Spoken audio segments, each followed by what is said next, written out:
আগে আমাদের মক্তব ছিল, আমরা ছোটবেলা মক্তবে যেতাম, কিন্তু বর্তমানে আমাদের সমাজে মক্তব ব্যবস্থাটা উঠিয়ে দেওয়া হয়েছে। গত 15-16 বছরে মুহাম্মদ সাল্লাল্লাহু আলাইহি সাল্লামকে নিয়ে কথা বলা একটা দুঃসাধ্য ব্যাপার ছিল। আমরা ঢাকা বিশ্ববিদ্যালয়ে যখন হলে থাকতাম, আমরা তখন কোরআন হাদিস নিয়ে কথা বলা এটা এক ধরনের থ্রেডের মতো পর্যায়ে পড়তো। যারা কোরআন হাদিস নিয়ে কথা বলতো, যারা নিয়মিত নামাজ পড়তো, তাদেরকে ট্র্যাগিং দিয়ে তাকে মেরে হল থেকে বের করে দেওয়া হতো। এজন্য আমরা ভয়ে অনেক সময় ফজরের নামাজ আমরা ভয়ে ওয়াশরুমে গিয়ে পড়তাম অনেক সময়।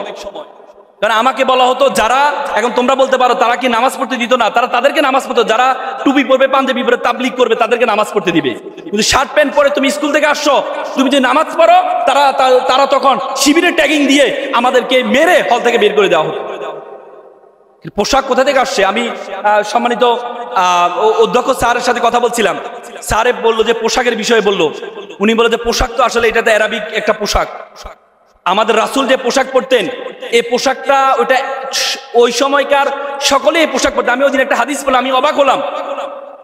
তোমরা জানো আবু জেহেলকে হত্যা করেছিল ছোট দুই ভাই, মাজ এবং মুয়াজ। নাম শুনেছো? মাজ এবং মুয়াজ।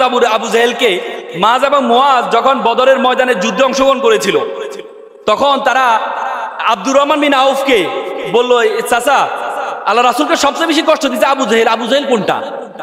তখন আব্দুর রহমান বিন আউফ তখন ব্যাখ্যা দিচ্ছিলেন, হাদিসটা এভাবে আছে যে ওই দেখো বড় জুব্বা পরা, বড় দাড়ি পরা, মাথায় পাগড়ি, এই যে ঘোড়ার উপরে, এই লোকটি হচ্ছে আবু জেহেল। আমি সেদিন অবাক হয়ে গিয়েছিলাম। তার মানে এই পোশাকটা ছিল, সকলেই পড়তো এই পোশাকটা।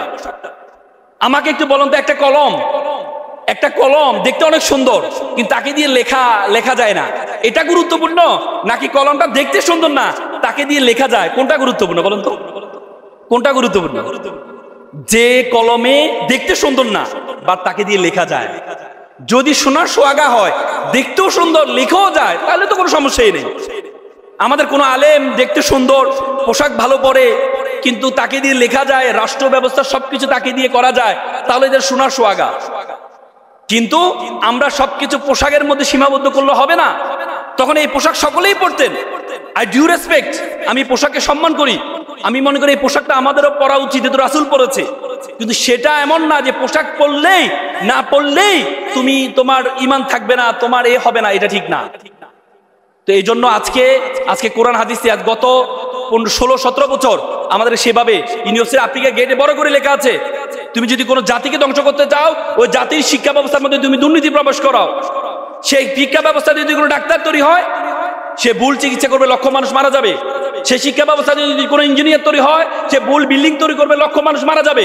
সেই শিক্ষা ব্যবস্থা যদি কোনো রাজনীতি তৈরি করা হয়, সে ভুল প্ল্যান করে এই রাষ্ট্রটাকে অটোমেটিকলি ধ্বংস করে দিবে। তো সুতরাং সেভাবে আমাদের শিক্ষা ব্যবস্থাকে, মুক্তবকে উঠিয়ে দেওয়া হয়েছে। আমরা ছোটবেলা দেখতাম, আমাদেরকে মুক্তবে শিখানো হতো সালাম দাও, বড়দেরকে দেখে সালাম দাও, ছোটদেরকে দেখলে স্নেহ করো, আমাদেরকে শিখানো হতো। আমাদেরকে শুরু যে সূরাগুলো আমরা মুখস্থ করেছি, এগুলো আমাদের মুক্তবে শিখানো হয়েছে। কিন্তু আমাদের শিক্ষা ব্যবস্থা এখন কিন্ডারগার্টেন স্কুলকে 7টা থেকে আমরা সকাল 7টা বাজে মুক্তবে যেতাম, এখন সকাল 7টা বাজে স্কুল চালু করেছে। তার মানে যেন মুক্তবে না যাওয়া হয়, জাগতিক নলেজ, শুধুমাত্র জাগতিক নলেজ যদি হয়, এই জাগতিক নলেজ দিয়ে একটা দেশ চলতে পারে না। আমি কিছুদিন আগে চায়না গিয়েছিলাম, চায়না গ্রেট ওয়াল, তোমরা যারা 23 প্রজন্ম ধরে তারা গ্রেট ওয়ালটা তৈরি করেছে, মহাপ্রাচীর 26 কিলোমিটার এটার দূরত্ব। সে মহাপ্রাচীর তারা তৈরি করেছে যেন বহির আক্রমণ থেকে চায়না আক্রান্ত না হয়। মহাপ্রাচীর তারা তৈরি করেছে চেঙ্গিস খানে যেন আক্রমণ না করতে পারে।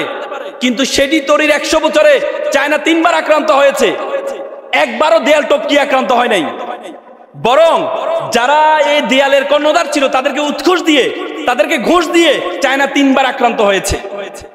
স্বয়ং চেঙ্গিস খান আক্রমণ করেছে।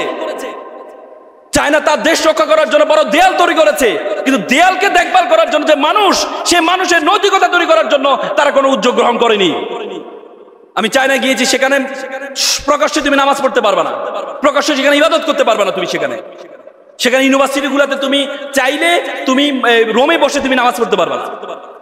তারা বলছে ধর্ম একটা আফিম, সমাজতন্ত্র। তারা বলে ধর্ম একটা আফিম। অথচ ধর্ম আফিম স্টিম। তোমরা ইংল্যান্ডের শিক্ষা কমিশনের চেয়ারম্যান ছিল স্টিমলি হিল। ইংল্যান্ডের 40 বছর কোনো ধর্ম ছিল না, ছিলেন if you teach your children 3 years, তুমি যে তোমার সন্তানকে 3 ইয়ার্স শিক্ষা দাও, রিডিং রাইটিং অ্যারিথমেটিক, তুমি যে তোমার সন্তানকে 4th আর্টটি শিক্ষা দিতে বলে দাও, দ্যাট ইজ আ রিলিজিয়ন, তাহলে তুমি তোমার সন্তান থেকে 5ম আর্টটি পাবা, রেসকিলিটি, বর্বরতা বর্বরতা বর্বরতা। আজকে মোরালিটি যদি শিখতে হয়, ধর্ম ছাড়া কোনো বিকল্প নেই, ধর্ম ছাড়া কোনো বিকল্প নেই।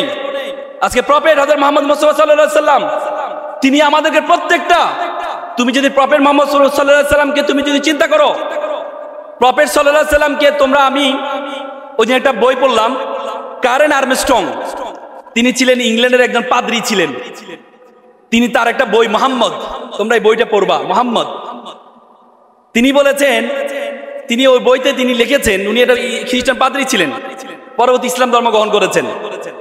তিনি বইতে লিখেছেন যে অনেকে প্রফেটকে বলে যে প্রফেট অনেকগুলো বিবাহ করেছেন, এটা নাকি তার ব্যর্থতা, এটা নাকি তার সবচেয়ে বড় উইকনেস। কিন্তু আমি মনে করি এটাই তার সবচেয়ে বড় সফলতা। উনি এতগুলো বিবাহ করার পরেও প্রত্যেকটা ওয়াইফ, প্রত্যেকটা স্ত্রী ওনার ব্যাপারে পজিটিভ বলেছেন, এটা সবচেয়ে বড় পরীক্ষা উনি পাশ করেছেন।